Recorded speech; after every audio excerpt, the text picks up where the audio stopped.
আসসালামু আলাইকুম। আপনারা দেখতে পাচ্ছেন বিল্ডিং এস্টিমেট এক্সেল ফাইলের ইন্টারফেস এবং আমরা এইটার দ্বারাই আমরা সহজে খুব দ্রুত আমরা এস্টিমেট করতে পারি আর কি। খুবই দ্রুত আমাদের এস্টিমেট করা যায়। তো আমরা যদি প্রথমে দেখি যে আমাদের ড্রয়িংটা ইঞ্চি ফিট মিটার মিলিমিটার আমরা দুটা এককে এখানে এস্টিমেট করতে পারবো। আমাদের ড্রয়িংটা যদি ইঞ্চি ফিটে হয় তাহলে আমি এটার উপর ক্লিক করে এটা ক্লিক করব, তাহলে ফাইলটা এখানে নিচে শো করবে। আমাদের ড্রয়িংটা যদি মিটার মিলিমিটার হয় তাহলে এটার উপর ক্লিক করব, নিচে এখানে শো করবে। তো আমরা এখান থেকে ক্লিক উঠিয়ে দিলাম, আমরা এটার উপর ক্লিক দিলাম ইঞ্চি ফিটের উপরে, আমরা এখানে গেলাম। আমরা গত পর্যন্ত যে রিভিউ আমরা শেষ করছি, ম্যাট ফাউন্ডেশন পর্যন্ত আমরা শেষ করছি, অর্থাৎ প্রিকাস্ট পাইল, কাস্টিং সিটু পাইল এবং পাইল ক্যাপ এবং ম্যাট ফাউন্ডেশন এই পর্যন্ত আমরা ভিডিওটা আমরা দেখাইছি আর কি, কিভাবে আমাদের এস্টিমেট করতে হয়। আমি এই টিকটা উঠিয়ে দিলাম, তাহলে এখানে আর টিক থাকবে না। আমি আজকে করব ফুটিং, আমি ফুটিংয়ের উপর একটা ক্লিক করলাম এবং ফুটিং এস্টিমেট ইন এটাতে গেলাম। এরপরে এখানে আমার ডিফল্ট আগে থেকে কিছু ডাটা আমার এখানে দেওয়া ছিল আর কি, মানে এখানে আগে থেকে কিছু ডাটা আমার এখানে আছে। তো আমি যদি এখানে এখানে যে ডাটাটা আছে এই ডাটাটা আমি আগে এস্টিমেট করছিলাম, এই জন্য ইনপুট দেওয়া আছে। আর সমস্যা নাই, আমি এগুলোকে টেনে ধরে আমি এগুলোকে ডিলিট করে দিলাম, তাহলে এখানে কিচ্ছু থাকবে না। আমি কি করব, ড্রয়িং দেখে শুধু ডাটা ইনপুট দিয়ে দেব। তাহলে আমি কোন ফুটিংটার এস্টিমেটটা করব সেটা আমার এখানে লিখতে হবে আর কি। তো এটা আমার ফুটিংয়ের লিস্ট, মানে এটা ফুটিং শিডিউল, আর এখানে আমার পুরো প্ল্যান আছে আর কি। আমি এখান থেকে প্রতিটা ফুটিংয়ের আমি ইয়ে করব। আমি একটা ফুটিং দেখাচ্ছি, আমি সাপোজ যে F13 নাম্বার ফুটিং করব, F13। তাহলে F13 নাম্বার ফুটিং আমরা একটু দেখি এর সাইজ কত কত, 8.5 ফিট বাই 9 ফিট, তাহলে 5 ফিট 8 ইঞ্চি বাই 9 ফিট। তাহলে আমি এটা বসে দিচ্ছি এখানে। তাহলে নোস মানে এই রকম ফুটিং কয়টা আছে, F13 রং ফুটিং আমাদের ড্রয়িংটা দেখতে হবে যে কয়টা আছে। আমাদের ড্রয়িং এখানে একটা আছে, তাহলে আমি এখানে 1 বসে দেবো, আর এটার নামটা চেঞ্জ করে দেবো F13। আমাদের এস্টিমেট F1 থেকে শুরু হবে, আমি ওইগুলো দেখাচ্ছি না, আমি F13 একটাই শুধু দেখাচ্ছি এখানে আর কি। চাইলে আমি এখানে সবগুলো এস্টিমেট নিমিশেই শেষ করতে পারবো। তাহলে আমি F13 দিলাম এখানে। লেন্থ আমরা কতটুকু এখানে পালাম, এখানে 9 ফিট, তাহলে এটা আমরা 9 বসে দিব, শুধু 9 লিখে দিব। আর উইথ আছে 5 ফিট 8 ইঞ্চি মানে 5.66। ডেপথ মানে কতটুকু ডেপথ পর্যন্ত মাটি কাটতে হবে এটা আমাদের ড্রয়িংয়ে বলে দেওয়া আছে। এটা 2 ডি পরিমাণ এবং 2 ফিট, তাহলে এই পরিমাণ মাটি কাটতে হবে। এই ডিটা কত, অর্থাৎ এই ফুটিংটার মাটি কাটতে হবে 5 ফিট, আর নিচে আলো আলাদা আলাদা করে 2 ফিট আছে, 5 আর 2 7 ফিট, তাহলে আমরা 7 এখানে বসে দিলাম। এরপর রড, আমরা রডটা একটু দেখি। রড এখানে দেখতে পাচ্ছি এ এবং বি। এ এবং বির মিনিংটা আমরা এই যে এই ফুটিং প্ল্যান থেকে এখান থেকেই পেয়ে যাবো। আমরা আমরা এ আর বিটা এখানে আমরা কাউন্ট করলাম যে এ 16 মিলি, বিউ 16 মিলি, এবং এটা এ এবং বি দ্বারা বোঝাচ্ছে শর্ট এবং লং ডিরেকশন। তো আমরা এস্টিমেট করার সময় আমরা ধরলি হলো সমস্যা নাই। 16 মিলি আমি 5 ইঞ্চি পরপর পাইলাম, 16 মিলি 5 ইঞ্চি পরপর পেলাম। এরপরে টপ রিইনফোর্সমেন্টটা দেখি। এখানে টপ রিইনফোর্সমেন্ট সেম একই রকম, 12 মিলি রড 5 ইঞ্চি পরপর, তাহলে আমি এটা দিব 12 মিলি 5 ইঞ্চি পরপর, 12 মিলি রড 5 ইঞ্চি পরপর। এরপরে এক্সট্রা হুক সাইড বাইন্ডার, এটা আমি আগেও আপনাদের সাথে বলে আছি যে আমাদের এই যে ফুটিংয়ে যখন আমাদের এরকম এরকম হুক দেওয়া থাকে, এরকম এরকম হুক থাকে, এই হুকের সাইড আলাদা করে একটা বাইন্ডার রড অনেক সময় দেওয়া হয়, যদি দেখা যায় এই হুকের হাইট অনেক বড় হয়ে যায়। তো এটা যদি দেওয়া থাকে তাহলে এটা আমাদের বসাতে হবে, যেটা কত মিলি রড সেটা বসিয়ে দিতে হবে। তাহলে আমরা এখানে ধরলাম যে এটা আমাদের 10 মিলি রড একটা আমাদের হবে, তাহলে হয়ে গেল। এরপরে ফুটিং থিকনেস, এই ফুটিং থিকনেসটা আমরা এই জায়গায় বসাবো। আমাদের এই ফুটিং থিকনেস অর্থাৎ এটি পরিমাণ, এই টিটা আমাদের কত ইঞ্চি আছে, টিটা আমাদের 18 ইঞ্চি আছে, তাহলে আমার এখানে টি শুধু 18 ইঞ্চি বসে দেবো। এখন এখানে T1D, এই জিনিসটা কি হলো, আমাদের ফুটিংটা যখন স্লোপ টাইপের হয় তখন এটা আমাদেরকে দেখানো থাকে যে এইরকম এই সাইটের ডাটা ইনপুট আছে, এইভাবে আমাদেরকে বুঝতে হবে। এটা টি, এইটুকু T1, এখানে এইটুকু ডি। তো এইটুকু জাস্ট আমাদের ভ্যালু এখানে বসে দিলেই হয়ে যাবে। তো আমাদের এখানে টি আর T1D এইগুলো না, আমি ডাটা ইনপুট দিলাম না।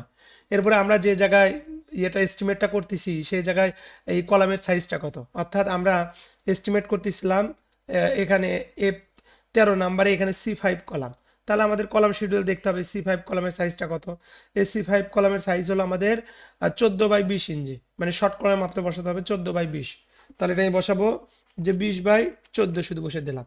এরপরে আমাদের স্যান্ড ফিলিং আছে কিনা ড্রয়িং আমরা দেখি একটু আমাদের ফুটিং সেখানে যেখানে আমাদের লং সেকশনটা দেওয়া আছে এখানে 2 ফিট আমাদের স্যান্ড ফিলিং করতে হবে, এখানে দেখাচ্ছে 2 ফিট, তার মানে এখানে আমাদের 24, এখানে কিন্তু বলে দেওয়া আছে কিসে বসাতে হবে, ইঞ্চিতে।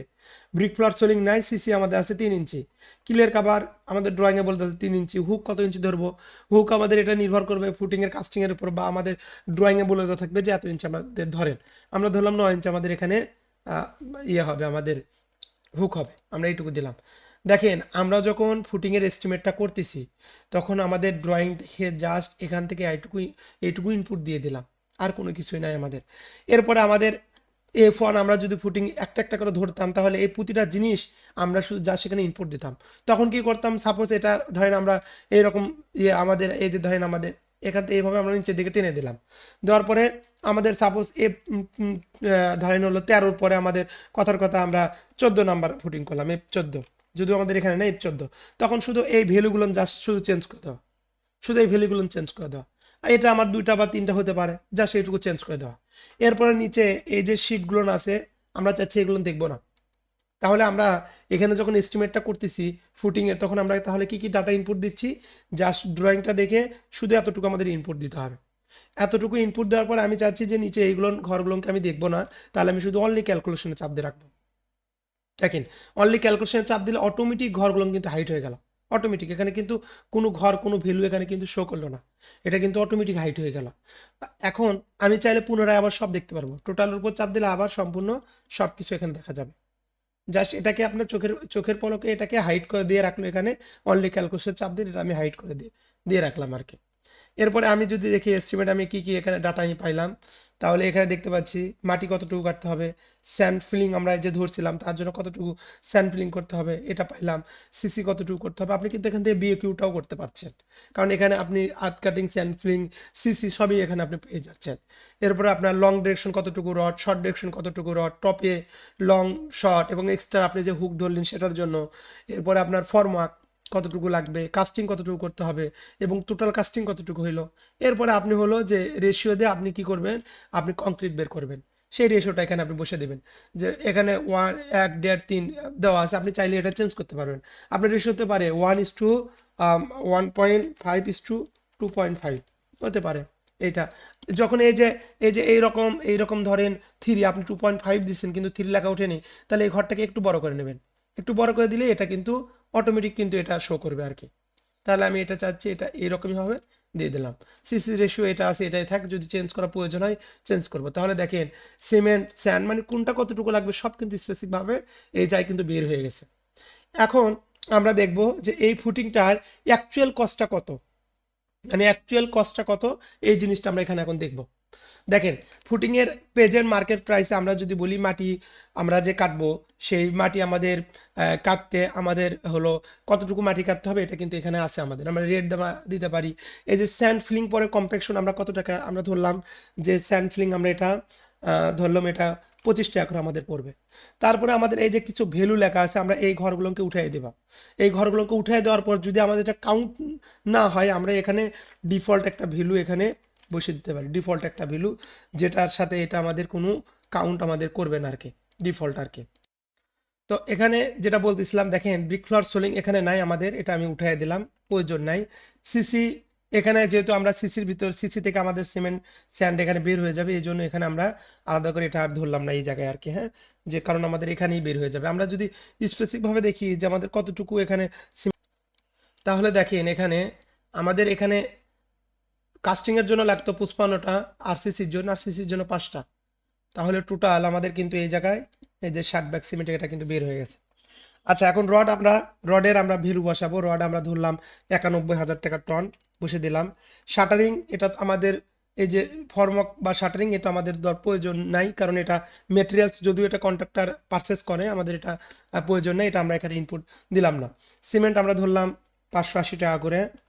এরপরে স্যান্ড এখানে দেখেন এখানে একটা মজার ইন্টারেস্টিং ব্যাপার আছে যে স্যান্ড 50% FM 2.2, 50% লোকাল। যদি আপনার মনে হয় যে আপনি 100% আপনি হলো FM 2.2 সিলেটি স্যান্ড যেটা ব্যবহার করবেন তাহলে এখানে আপনি 100 লিখে দিবেন, তাহলে দেখেন এটা অটোমেটিক 0 হয়ে যাবে। কারণ অনেক সময় দেখা যায় আমরা মিক্সিং করি, এটা 30% বা এটা 70% ভাবে দিই। যদি ওইভাবে আপনার হিসাব হয় যে আপনি 70% এটা দিবেন, এটা 30%, তাহলে আপনি এইভাবে বসে দিলে এটাকে অটোমেটিক সে কাউন্ট করে নেবে আর কি। দেওয়ার পরে এটা আপনি দিলেন, এটা রেট 70 টাকা সাপোজ দিলেন। এরপরে আপনার যেটার যেটার যে রেট আছে এটা আপনি এটা বসে দেবেন। সাপোজ এটা আপনার রেট হতে পারে 40 টাকা করে আপনার হতে পারে আর কি, আপনি এটা বসে দিলেন। এরপরে দেখেন আপনার স্টোন। এখন ফুটিংয়ে তো এখানে আরেকটা খুব ইন্টারেস্টিং ব্যাপার আছে। ইন্টারেস্টিং ব্যাপার হলো যে আমরা যখন ফুটিং করি অনেক সময় দেখা যায় এটা ব্রিক চিপ দিয়েও করি, আমরা অনেক সময় স্টোনও ব্যবহার করি। তো এখানে কিন্তু দুইটা জিনিসই এখানে বের হওয়ার সুযোগ আছে আর কি, দুইটাই আর কি। দেখেন আপনার যদি মনে হয় আপনি এটা করবেন ব্রিক চিপ দিয়ে, তাহলে আপনি এটার উপর ব্রিক করে দিলেন, ব্রিক। তাহলে এই ব্রিক্সটা কিন্তু এটা নোসে বের হবে, নোস, যে আপনার এতগুলো ব্রিক লাগবে, মানে ভাঙতে হবে এতগুলো ব্রিক, তাহলে আপনার এটা কাস্টিং করা যাবে। তাহলে ব্রিক আপনার কত করে, 15 টাকা করে ধরে দিলেন, তাহলে হয়ে গেল। কিন্তু আপনি যদি মনে করেন না আমি করবো এটা স্টোন দিয়ে, তাহলে এই যে ড্রপ ডাউন থেকে স্টোন আমি সিলেক্ট করে দিলাম। এখন এই স্টোন তো আর 172 সেফটি লাগবে, আমি ধরলাম 210 টাকা করে, তাহলে হয়ে গেল। এরপরে ব্রিক চিপস ফর ব্রিক, যেটা আপনি সিসি করলেন, এই সিসির জন্য যে ব্রিক চিপস লাগবে সেটা আপনি অবশ্যই এটা দিতে হবে আর কি, 15 টাকা করে। তাহলে দেখেন এই ফুটিংটার মানে কস্ট, মানে করতে এই দুটা ফুটিং, তিনটা ফুটিং করতে কত টাকা লাগবে, এটা কিন্তু আপনার এই জায়গায় অ্যামাউন্টটা বের হয়ে যাবে আর কি। তো এটার দ্বারাই আপনি কিন্তু খুব দ্রুত এস্টিমেট করতে পারবেন, খুবই দ্রুত আর কি। এরপরে আমরা যদি একটু দেখি যে বিল্ডিং এস্টিমেট টোটাল, এটা আমরা নামটা চেঞ্জ করতে পারি, যে ফুটিং এটা আমরা লিখতে পারি ফুটিং। আমি এটা চেঞ্জ করে দিচ্ছি নামটা ফুটিং। ফুটিং এর টোটাল রিইনফোর্সমেন্ট এটা লিখে দিলাম। যে আমি যে ফুটিং এ যে রডের ডায়াগ্রাম বসালাম, এখন স্পেসিফিক ভাবে জানতে চাই কোন রডটা কত কত কেজি লাগবে। দেখেন এখানে বলে দিচ্ছে 10 মিলি রড 15 কেজি লাগবে, 12 মিলি রড এত কেজি লাগবে, 16 মিলি রড এত কেজি লাগবে, টোটাল এত টন বা এত কেজি। এটা কিন্তু এখানেও দেখেন এই যে টোটাল কিন্তু এখানেও আছে 0.64 টন। আপনি চাইলে কিন্তু ওয়েস্টেজ ধরতে পারেন, আমি কিন্তু ওয়েস্টেজ ম্যাটেরিয়াল এখনো ধরিনি। ওয়েস্টেজ ম্যাটেরিয়ালস আমি ধরলাম 5%, তাহলে প্রতিটা ইয়ের পরে 5% এটা ওয়েস্টেজ হয়ে যাবে। এখন আমরা যদি একটু সাইটে দেখি, এই সাইটে বলে দেওয়া আছে যে footing estimate actual PWD rate analysis, মানে পিডাব্লিউডি হিসেবে তাদের হিসাবে কত টাকা এখানে লাগবে সেটা যদি আমরা একটু দেখি। তো দেখেন মাটি কতটুকু কাটতে হবে এবং কত টাকা সেফটি মাটি কাটা, এটা কিন্তু অটোমেটিক এখানে পিডাব্লিউডির ভ্যালু যা ছিল এটা এখানে চলে আসছে আর কি। এটা চাইলে আপনি চেঞ্জ করতে পারেন, আমি এর ভিতরে বসে দিয়ে রাখছি ম্যানুয়াল ভাবেই, আপনি চাইলে এখানে এডিট করে এটা চেঞ্জ করতে পারবেন। স্যান্ড ফিলিং কতটুকু করতে হবে এটা বের হয়ে গেল, যে স্যান্ড এতটুকু ফিলিং করতে হবে। এবং আপনি এখানে রেট কত টাকা করে এটাও কিন্তু ওখান থেকে চলে আসছে আর কি। এরপর আপনার ব্রিক ফ্লার সোলিং নাই, তাহলে এটাকে আপনি উঠিয়ে দেন, এটা উঠিয়ে দেন, তাহলে এই ভ্যালু লেখা থাকবে না এখানে। এবার রিভার আপনার কত টাকা কতটুকু লাগবে এবং কত টাকা টন এটাও এখানে আছে। তারপরে ফরমক, ফরমক বা শাটারিং আপনার কত টাকা, মানে এটা এই পিডাব্লিউডির এর সিস্টেমটা হলো যে তাদের রেট অনুসারে টোটাল কত টাকা পড়বে, এটা জাস্ট টোটাল অ্যামাউন্টটা বের হয়ে গেছে। আর আমরা যদি বাজারের অ্যাকচুয়াল কস্ট ধরি তাহলে আমাদের টাকা লাগবে এটা অ্যাকচুয়াল মার্কেট প্রাইস, আর এটা পিডাব্লিউডির হিসেবে তাদের হিসেবে কস্টটা এরকম আর কি লাগবে আর কি। তো যারা টেন্ডার বা ঠিকাদারি কাজ করেন তাদের জন্য এই জিনিসটা খুব ইম্পর্টেন্ট। এরপরে আরেকটা আমরা যদি দেখি যে ফুটিং এ ম্যান পাওয়ার অ্যানালাইসিস, মানে আমি এই ফুটিংটা যে কাস্টিং করব তার জন্য ম্যান পাওয়ার অ্যানালাইসিসটা কেমন আমাদের লাগবে আর কি। সেটা যে মাটি কতটুকু কাটতে হবে, যে ভ্যালু লেখা আমি এই ঘরটাকে উঠাই দেবো আর কি। ভ্যালু লেখা থাকলে আমি এই ঘরটাকে কি করব, উঠাই দেবো আর কি। তো এখানে তো এখানে যেটা বলতেছিলাম, দেখেন এখানে কিন্তু ব্রিক ফ্ল্যাট সোলিং এর আমাদের এটা ঘর আমাদের নাই। এরপর রড আমাদের কত কেজি লাগবে এটা, এবং এখানে কতগুলো লেবার লাগবে এবং আপনি কতদিনে কাজ শেষ করবেন এই জিনিসটা কিন্তু এখানে দিয়ে দেওয়া আছে। মানে আপনি চাইলে এটাকে আপনি ইয়ে করতে পারবেন, ডাটা এখানে সব আপনি বসাতে পারবেন আর কি। মানে আপনার হলো ধরেন আপনি অ্যাজুম ডেট ধরলেন এত টাকা, টোটাল ধরলেন এত টাকা, এই আর কি।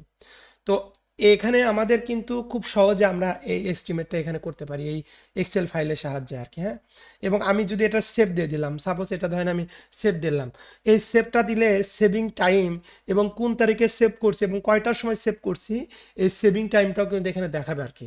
এবং আপনি চাইলে এই জিনিসগুলোকে সম্পূর্ণ প্রিন্ট করতে পারবেন।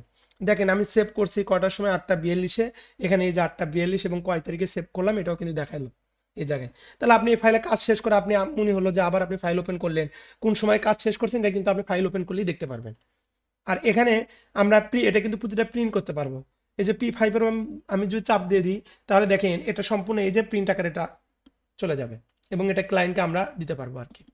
যে আমার আপনার ফুটিং এর এতটুকু মেটেরিয়ালস, আমি প্রতিটা শিটে এরকম আমাদের প্রিন্ট সিস্টেম করা আছে আর কি, প্রতিটা শিট আমি এখানে প্রিন্ট করতে পারবো আর কি। তো এটার দ্বারা আপনি খুব সহজে আপনি এস্টিমেট করতে পারবেন।